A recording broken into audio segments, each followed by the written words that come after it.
Berikut adalah beberapa topik bahasan yang akan kita pelajari.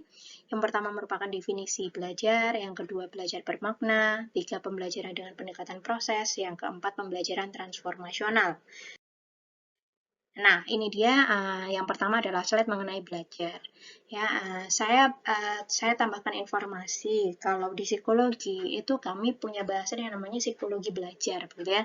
Nah, di psikologi belajar itu membahas bahwa proses belajar itu sebenarnya tidak selalu sama dengan gitu ya sebuah proses yang terjadi di lingkup pendidikan. Karena sejatinya kita berkembang itu sepanjang usia kita. Nah, udah kayak lagu ya. Nah, itu sebenarnya kita mengalami yang namanya proses belajar. Jadi, apakah kita ini ketika nggak sekolah itu orang itu nggak belajar? Jawabannya tidak, begitu ya. Karena proses belajar itu beragam, kemudian yang dipelajari itu juga beragam, sehingga goalnya itu nanti adalah sebuah perubahan. Perubahan itu dari aspek kognitif, gitu ya, kemudian afektif, kemudian psikomotor. Nah, tapi dalam kesempatan kali ini saya mengerucutkan bahasan kita belajar itu di lingkup dan konteksnya pendidikan, gitu ya. Jadi kemudian kita atau teman-teman nantinya sebagai sarjana pendidikan, begitu ya, harapannya nantinya akan menjadi tenaga pengajar sehingga nanti bisa memfasilitasi atau membantu para peserta didiknya untuk kemudian memaksimalkan proses belajar, gitu ya. Nah, di sini saya intinya akan membahas tentang definisi belajar, gitu ya. Di sebelah kiri, di situ ada beberapa tokoh. Kemudian saya tuliskan di situ masing-masing tokoh itu ternyata punya penekanan berkaitan dengan proses belajar. Ada yang menekankan bahwa proses belajar itu ya suatu proses adaptasi, gitu ya, penyesuaian perilaku, tapi sifatnya progresif, gitu ya. Dan proses adaptasi ini kemudian mengarahkan perubahan cenderung ke arah yang lebih baik.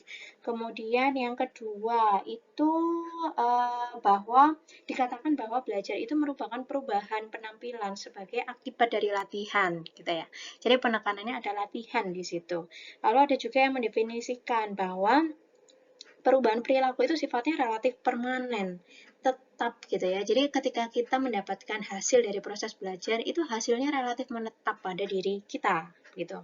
Nah, kemudian kesimpulannya bisa dicermati bahwa belajar itu adalah semua aktivitas mental dan psikis gitu ya. Jadi artinya tidak hanya kehadiran saja di kelas ya yang kemudian menandakan bahwa oke, proses belajar sudah dilakukan, tapi penekanannya semua aktivitas mental dan psikis yang dilakukan oleh seseorang kemudian menghasilkan perubahan tingkah laku yang berbeda antara sebelum dan sesudah belajar. Jadi penekanannya idealnya itu ada kondisi yang berbeda ya, ada yang berubah dari sebelum dan sesudah belajar. Misalnya saja kita mau introspeksi diri begitu ya. Saya sekarang semester 5 begitu kan posisinya teman-teman. Nah, kira-kira kemampuan saya atau wawasan saya deh paling tidak gitu ya, atau keterampilan yang saya kuasai sekarang ini sama nggak ketika teman-teman sebelum kuliah gitu ya. Kalau jawabannya adalah ini boleh ditanyakan kepada teman-teman sendiri gitu ya dan dijawab dalam hatinya sendiri.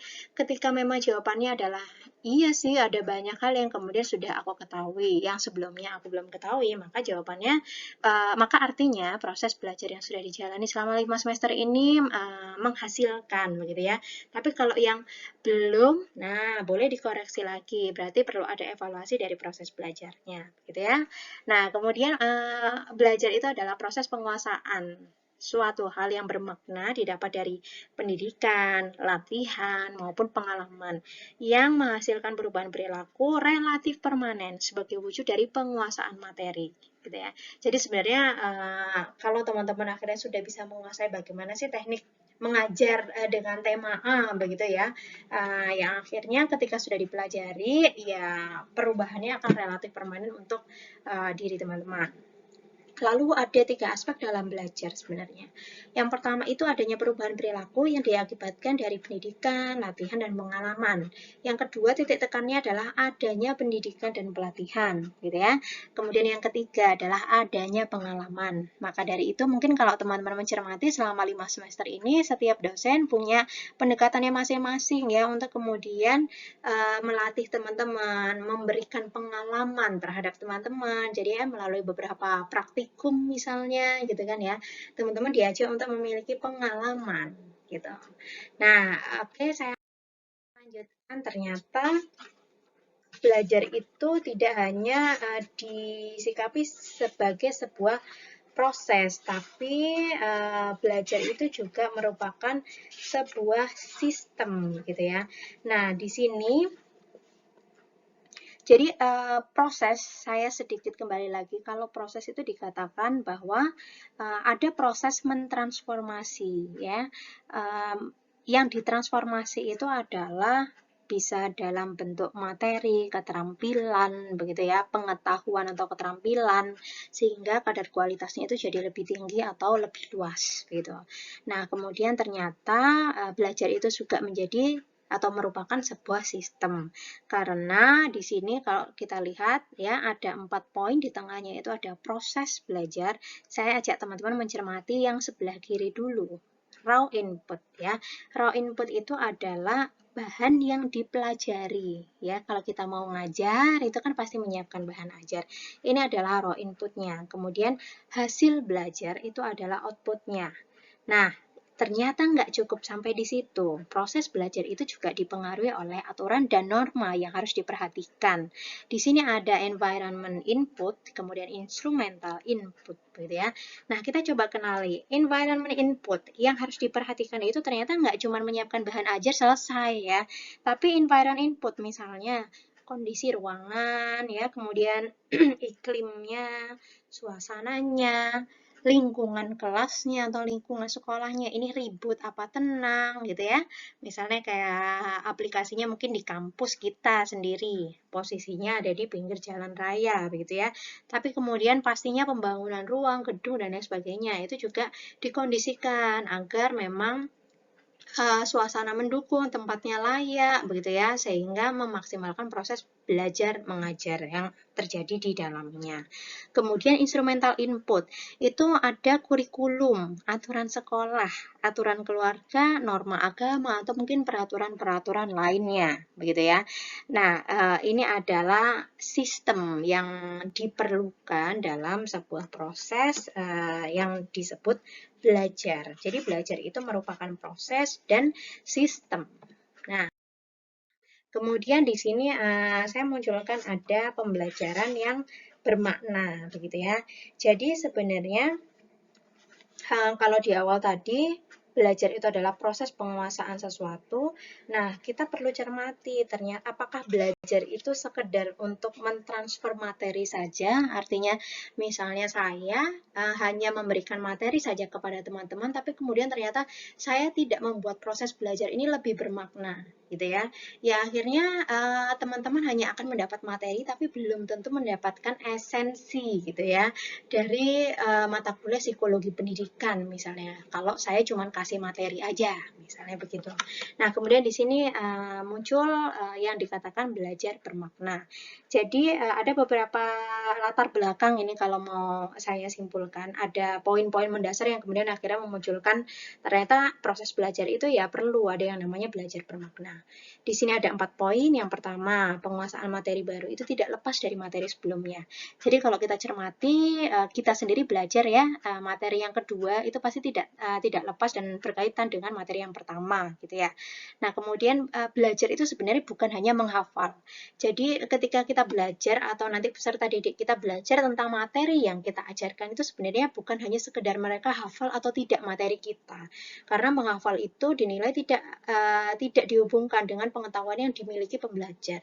Belum tentu kalau kamu ingat, maka kamu kemudian memiliki pengetahuan dan wawasan, gitu ya. Belum tentu, tapi bukan berarti tidak penting.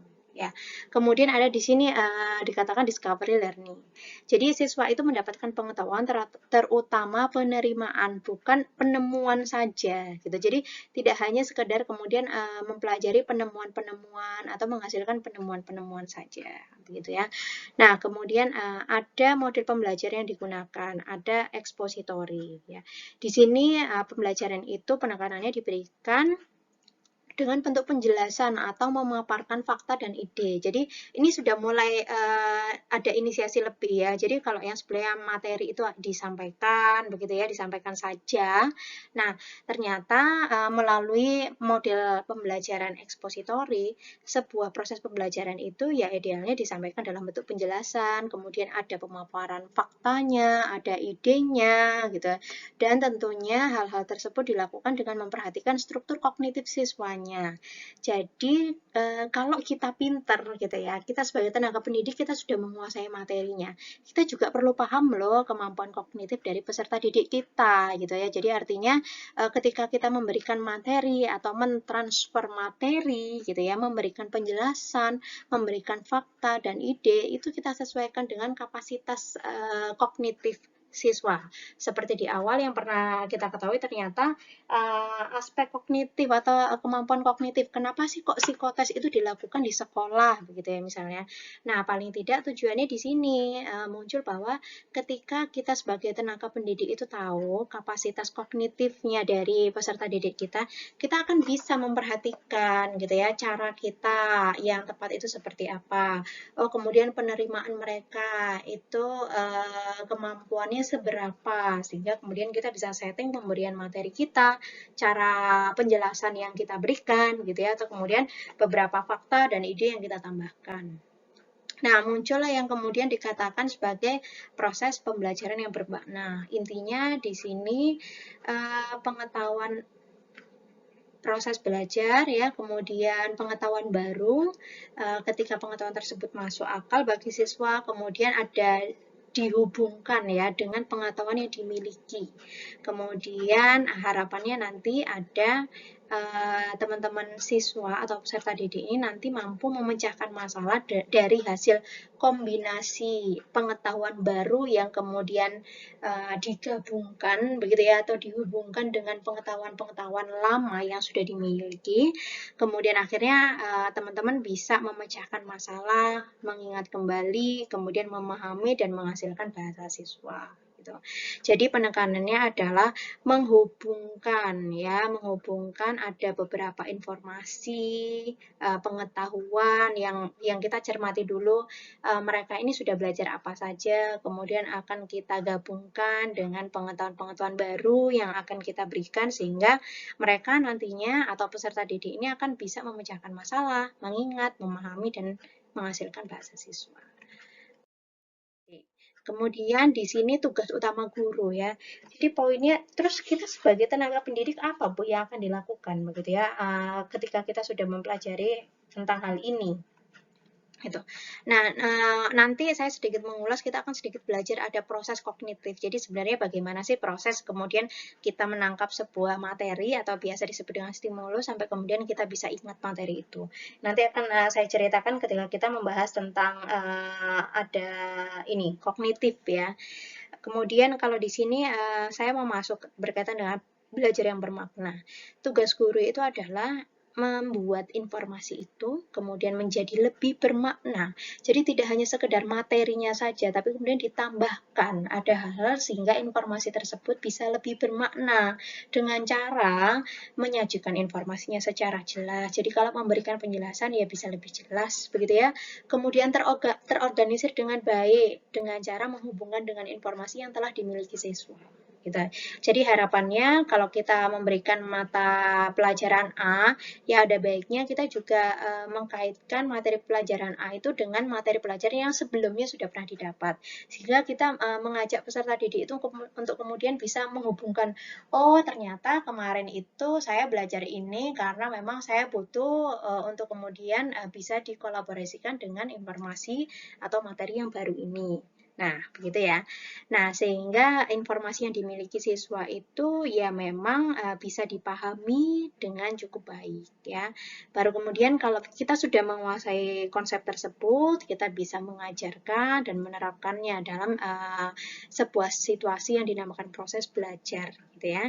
Nah, harapannya nanti dari proses atau pemberian informasi atau materi yang kita lakukan, ya, harapannya nanti teman-teman peserta didik ini akan bisa memahami konsepnya, kemudian ketika sudah paham, ya harapannya nanti bisa menerapkan. Sama halnya aplikasinya itu seperti saya sedang mengajar mata kuliah psikologi pendidikan. Tantangan untuk saya adalah bagaimana kemudian saya menyajikan informasi seputar psikologi pendidikan secara jelas. Mesti terorganisir, jadi antara TM1 sampai dengan nanti TM16 itu ya mesti terorganisir dengan baik.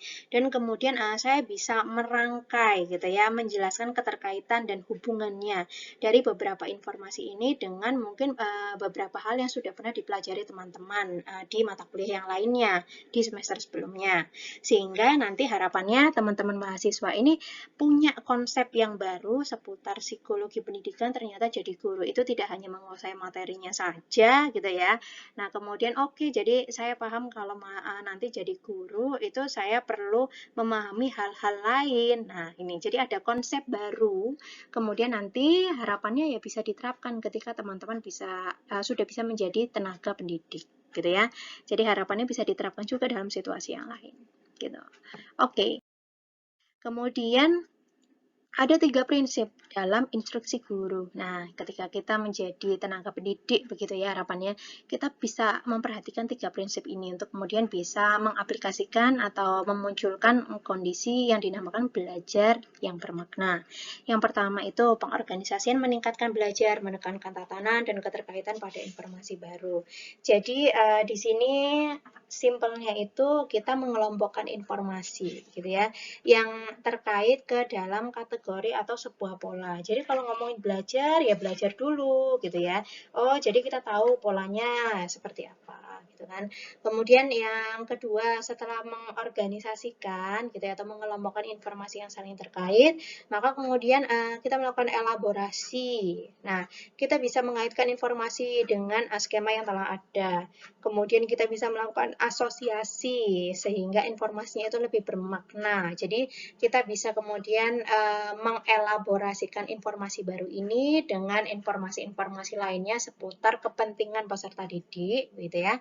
Sehingga akhirnya bisa lebih bermakna pengetahuan baru atau materi baru itu. Begitu.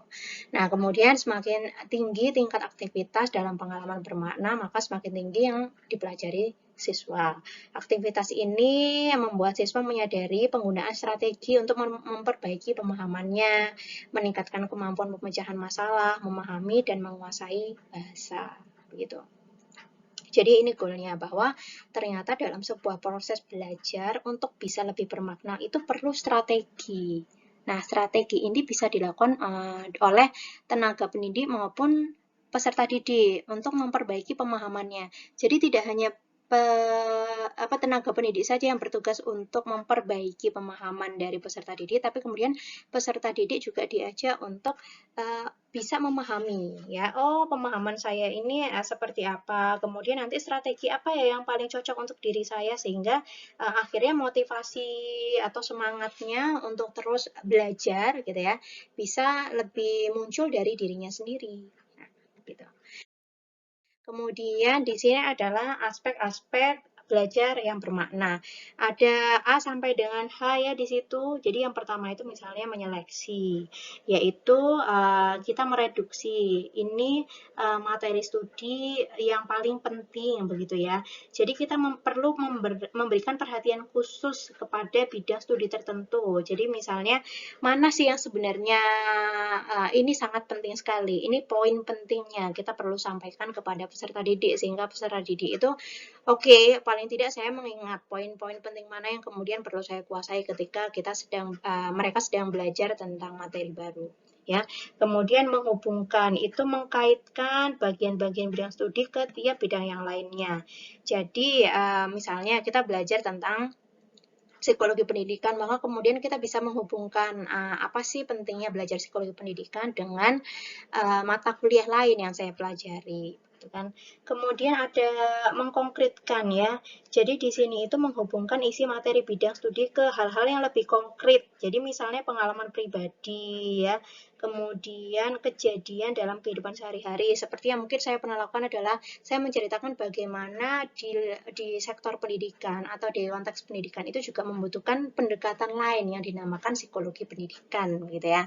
Nah, kemudian ada analisa, yaitu menguji terus tahap demi tahap secara detail mencakup informasi faktual dalam materi studi. Jadi dianalisa terus, diuji terus, kira-kira materi yang kita berikan ini memang sesuai nggak, faktual nggak dengan materi yang terkait dengan topik yang sedang dipelajari. Kemudian ada membuat struktur, yaitu menyusun bagian yang terpisah dari isi materi bidang studi ke dalam suatu keseluruhan yang terorganisasi, gitu kan. Kemudian ada personalisasi, itu adalah membuat pengetahuan menjadi bagian dari dirinya. Kemudian ketika sikap dan kegiatan dirubah, yang berada di sekelilingnya, misalnya ada sosial, fisik, ya dan lain sebagainya, itu bisa dimengerti dengan cara yang baru. Jadi dipersonalisasikan, gitu.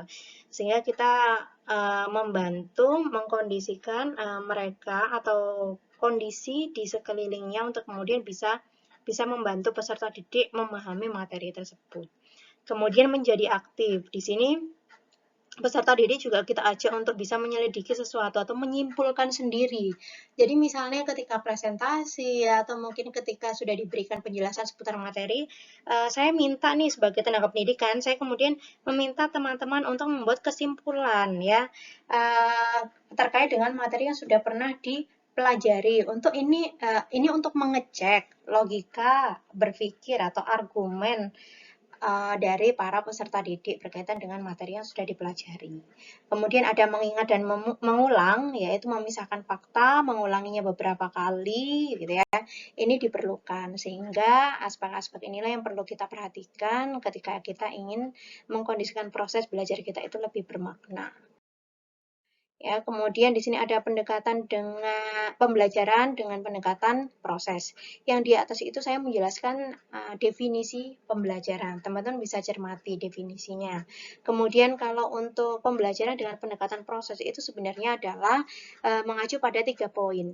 Jadi yang pertama itu terfokus pada potensi peserta didik. Jadi kita yakin, kita sebagai tenaga pendidik itu kita yakin kalau peserta didik kita itu punya potensi yang luar biasa. Saya sebagai dosen, saya yakin teman-teman mahasiswa ini punya kemampuan gitu ya, potensi yang mungkin kalau belum muncul tapi ada, dimiliki di dalam dirinya. Itu namanya potensi gitu ya.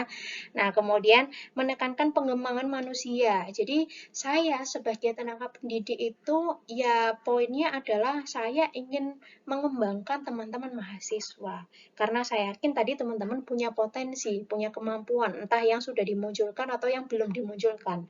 Bukan berarti yang diem aja selama ini nggak punya kemampuan gitu ya. Tapi karena setiap manusia diyakini kalau memiliki potensi, kalau psikologi begitu ya gitu. Jadi kalau teman-teman melakukan pemeriksaan psikologi, nah itu mengukur potensi. Setiap orang punya potensi dan saya yakin sebagai tenaga pendidik, maka kemudian saya menekankan pengembangan untuk teman-teman mahasiswa. Kemudian di sini ada eksplorasi begitu ya. Kemudian ada sharing. Jadi saya itu poinnya perlu mengeksplor gitu ya. Mengeksplor apa saja sih yang sebenarnya bisa dikuasai gitu kan. Kemudian bisa diterapkan gitu kan. Kemudian ada sharing gitu ya. Jadi antara tenaga pendidik dan peserta didik itu kemudian kita bisa sama-sama mengeksplor. Kita mengajak peserta didik untuk mengeksplor kemampuannya, kemudian penemuan-penemuan. Makanya teman-teman diajak untuk melakukan penelitian ya dan lain sebagainya. Jadi kita ditatang untuk kemudian bisa menemukan, memunculkan hal-hal yang baru. Lalu kemudian kita bisa sharing. Jadi sebenarnya tidak seperti pendekatan yang dulu ya, di mana guru itu lebih tinggi daripada peserta didiknya, tapi kemudian kalau sekarang itu kita lebih kepada bisa berdiskusi tentang sikap, kemudian nilai-nilai, termasuk seputar pengetahuan. Jadi sebenarnya kebenaran 100% tidak hanya di tenaga pendidik ya gitu. Jadi tenaga pendidik juga bisa salah, dosen juga bisa keliru. Nah, maka dari itu poinnya adalah kita bisa berdiskusi begitu. Ya, di sini ada berkaitan dengan pembelajaran dengan pendekatan proses. Kemudian di sini ada pembelajaran transformasional. Jadi sebenarnya kalau tadi berbasis pendekatan proses, kalau dicermati dari beberapa definisi, dari definisi tradisional sampai dengan definisi modernnya, sebenarnya pembelajaran transformasional itu adalah masuk di definisi modern. Jadi sebenarnya poin keempat ini tidak kemudian terpisah begitu ya, artinya dengan poin yang ketiga. Jadi sebenarnya ya ini adalah pengembangan yang paling terkini berkaitan dengan definisi pembelajaran gitu ya. Sebuah proses pembelajaran secara modern itu ya dikatakan bagaimana kemudian sebuah kegiatan bisa menciptakan kondisi sehingga siswa itu atau peserta didik itu bisa mengubah dirinya sendiri dalam kemampuannya, pola pikirnya, wawasannya, begitu ya, kepribadiannya, sikapnya, motivasinya gitu, atau mungkin seluruh kepribadiannya sehingga kemudian pendekatan ini lebih tepat dikatakan sebagai pembelajaran transformatif atau pembelajaran transformasional gitu. Jadi tugasnya tenaga pendidik atau simpelnya tugas saya begitu ya, atau nanti tugasnya teman-teman itu adalah menciptakan situasi dan kondisi supaya kalau tugas saya berarti bagaimana kemudian teman-teman mahasiswa ini bisa lebih termotivasi gitu ya untuk memproses, mempelajari pengetahuan sehingga nanti teman-teman bisa menghasilkan perubahan gitu ya. Sama halnya nanti ketika teman-teman jadi guru, berarti tugas teman-teman itu adalah bagaimana menciptakan situasi dan kondisi. Maka dari itu dikatakan bahwa tidak hanya menyiapkan materinya saja, tapi kemudian menciptakan situasi dan kondisi supaya nanti peserta didiknya bisa lebih termotivasi begitu. Karena sejatinya perubahan perilaku itu paling maksimal ketika memang diimbangi dengan motivasi dari dalam diri masing-masing individu. Sehebat apapun kita sebagai tenaga pengajar, kemudian kita tidak secara otomatis kemudian secara langsung bisa menghasilkan peserta didik yang optimal juga. Belum tentu, gitu ya. Maka dari itu kita sebaiknya lebih kepada menciptakan situasi dan kondisi. Harapannya mereka nanti peserta didik atau di sini saya gitu ya, saya berarti harapannya teman-teman mahasiswa bisa lebih termotivasi lagi, bisa lebih semangat lagi begitu ya untuk terus meningkatkan proses belajarnya. Setelah menguasai, diterapkan, ya kemudian harapannya nanti ketika ada hambatan, kendala, itu ya bisa dipecahkan, gitu ya. Baik di bidang akademis maupun di bidang lainnya. Karena sejatinya dalam proses belajar kita tidak hanya mentransfer materi saja, seperti yang saya katakan di awal, kalau saya ngajar psikologi pendidikan, maka sebenarnya saya tidak kemudian hanya fokus di psikologi pendidikannya saja, tapi kemudian ada sikap, ya nilai yang kemudian saya ajarkan juga untuk menunjang kesiapan teman-teman menjadi seorang tenaga pendidik gitu. Nah, di sini saya rangkum materinya itu, saya menemukan ada 5 fase atau tahapan pada seseorang selama proses perubahan. Ini boleh kita cermati untuk diri kita sendiri ya. Jadi ternyata kalau kita mau berproses ya, itu ada 5 tahapan. Jadi yang pertama itu tahapan peristiwa aktivasi gitu ya. Nah, kemudian yang kedua itu tahapan asumsi identifikasi. Lalu yang ketiga itu mendorong refleksi diri yang kritis, yang keempat itu mendorong adanya wacana yang kritis, yang kelima itu tahapan mengatas paradigma atau perspektif yang baru. Yang pertama, peristiwa aktivasi. Jadi sebenarnya ini terjadi ketika kesadaran cara pandang atau perspektif yang dimiliki seseorang itu ternyata mengandung keterbatasan, kelemahan, dan kekurangan. Jadi kalau misalnya mengalami kondisi-kondisi tersebut tadi ya, akhirnya kita terbatas gitu ya. Ketika cara pandang kita terbatas, nah otomatis kita ini disebut ada disorienting dilemma gitu ya, atau merasa adanya kelemahan pada perspektif yang kita miliki. Ini di proses tahapan aktivasi. Kemudian ada tahapan asumsi identifikasi. Di sini itu seseorang mulai mengidentifikasi secara mendalam tentang perspektif yang dimiliki selama ini, mencoba untuk mengetahui dan akhirnya mau memahami lebih jauh perspektif orang lain dan berusaha untuk cari tahu asumsi dasar dan keyakinan mendasari perspektif tersebut.